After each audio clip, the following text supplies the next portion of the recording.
നല്ല സോഫ്റ്റ് ഇഡ്ഡലി എന്ന് പറഞ്ഞാൽ നല്ല പൂ പോലത്തെ സോഫ്റ്റല്ല, നല്ല താമരപ്പൂ പോലെ സോഫ്റ്റ് ആയിട്ടുള്ള ഇഡ്ഡലി.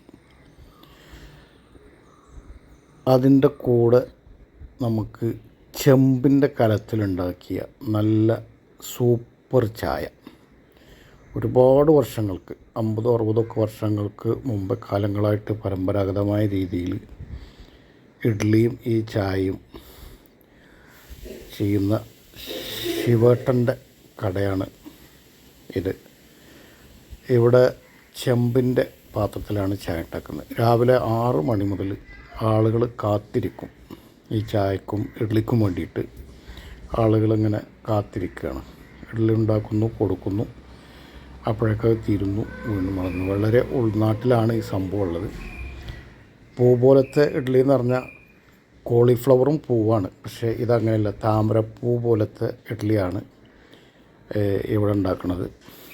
ഇതിൻ്റെ ലൊക്കേഷൻ വരുന്നത് പാലക്കാട് ജില്ലയിലെ മണ്ണാർക്കാട്, ചെത്തല്ലൂർ, പനംകുരിശി കാവിന് തൊട്ടടുത്തായിട്ട് തന്നെയാണ്. ഇപ്പോൾ കാവിലെ ഉത്സവം നടക്കുന്ന സമയമാണ്, പൂരം നടന്നുകൊണ്ടിരിക്കുന്ന സമയമാണ്. രാവിലെ മുതൽ വൈകുന്നേരത്തും എല്ലാ സമയത്തും അതിൽ കിട്ടുന്ന ഈ ചട്നി മാത്രം മതി. സാമ്പാറും പിന്നെ ചമ്മന്തിപ്പൊടിയുടെ ഒന്നും ആവശ്യമില്ല. നല്ല സൂപ്പർ ചട്നി ഉണ്ട്. പിന്നെ ആ ചായയും 10 രൂപയാണ് ഇഡ്ഡലിക്ക്, ചായക്ക് 10 രൂപ. അപ്പോൾ കഴിയുന്നവരൊക്കെ ട്രൈ ചെയ്യാം.